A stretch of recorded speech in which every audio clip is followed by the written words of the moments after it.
I promise you, up front, there will be absolutely no puns about this movie in this review at all. I'm just going to tell you if you were entertained.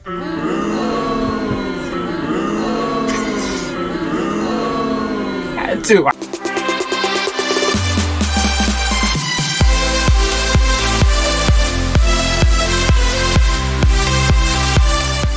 Gladiator 2 is the legacy sequel to Gladiator, the Best Picture Oscar-sweeping film classic that's considered a true great of all time, and this movie does not star so much of the returning cast. It only features Connie Nielsen for the original, but this new movie is once again directed by Ridley Scott. This one stars Paul Mescal, Pedro Pascal, Joseph Quinn, Denzel Washington, and more. This film tells the story of Lucius, the young boy from the first movie who is now grown up and now moved to a settlement, but when his wife is killed in battle and he is taken back to Rome as a slave, he seeks revenge against General Cassius, the man he feels is responsible, in the arena, fighting as a gladiator for a man who may have ulterior motives, and soon many different secrets come to life, and a plot is soon uncovered. Let's just get the obvious question right out of the gate, just get it over and done with. Is Gladiator 2 as good as the original?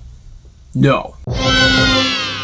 With that said, this film walks a very weird line for me, because it's not good, it's not bad, it's somewhere in between. This film does have redeeming qualities. Let me just say that up front. I don't want to make it sound like I didn't like this movie or like I hate it or something like that, because that is not the case for this film. It did have qualities. I just was nowhere nearly entertained by it as I was hoping to. Okay, it's the last time something I genuinely think worked in this movie a lot was the production design. This film feels grand. It has an epic cinematic scope. It feels like a lot of those classic films you get from the 50s and 60s with that real practical effects feel. There are visual effects in here, but a lot of it is practical and shot in actual locations and done with actual actors, which helps to immerse you in this world. I did feel like I was in the world of Rome. I like that. It captured that. It put me in it, and it was grand and beautiful to look at, and I love that. Also, the film definitely has some cool ideas. Something it does very well is, I think, the settings of the arenas in different places.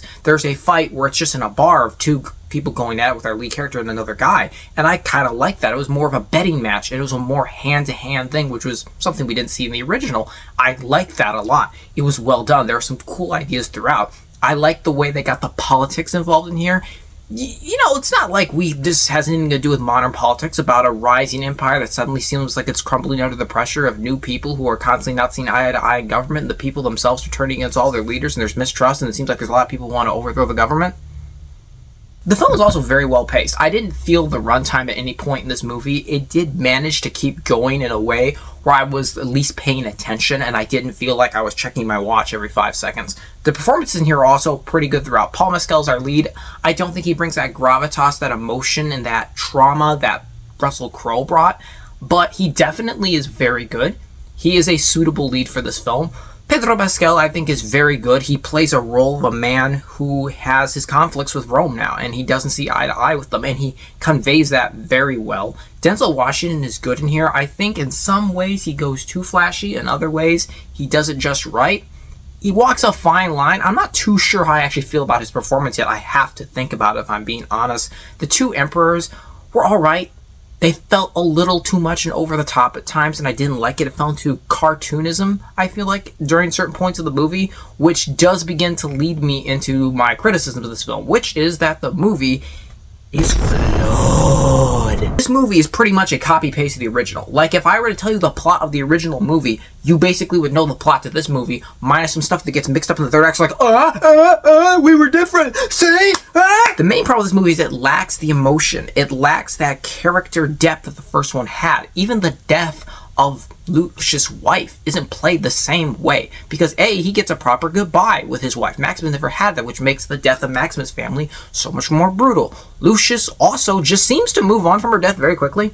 Like, there's scenes like 20 minutes later, he's just laughing with people and telling jokes, and I'm like, okay. Also, we're never given a specific reason why Lucius is as good a fighter as he is. It's not exactly clear, because Maximus makes sense because he's a general, Lucius isn't, so I have curious questions about that. Also, a lot of the movie feels very staged. The fights feel staged. The choreography can be janky. There were a lot of issues with it. You could see people missing their marks.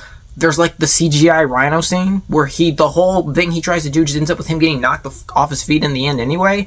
There's the baboon scene, which was just insane, and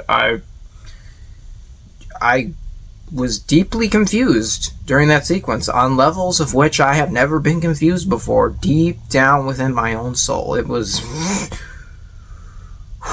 Characters also make really dumb decisions in here, like they make horror film character level decisions. There's also just a lot of twists in the movie that don't work because, you know what we should do in all trailers? Do like this movie. Spoil everything.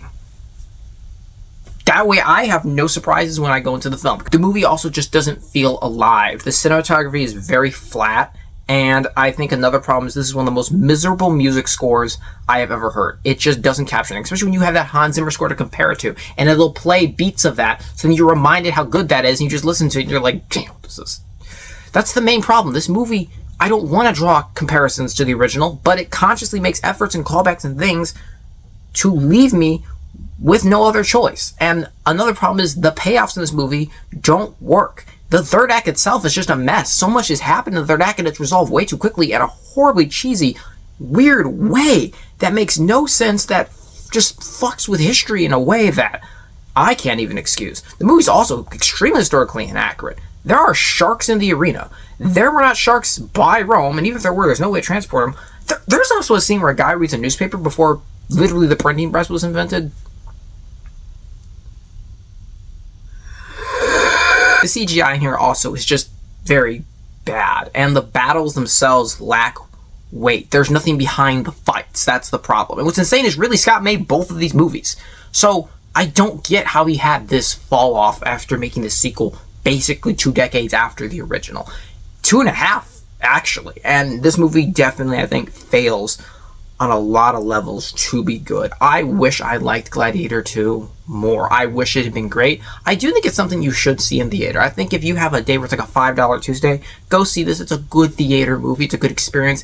It just doesn't live up to the hype. I think if this movie was not attached to Gladiator, it'd be better. But because it is Gladiator, and because it constantly reminds you of that, that is where the issue lies. I'm going to give Gladiator 2 a 4 out of 10. So thank you guys so much for watching. I appreciate you, and I'll see you all next time.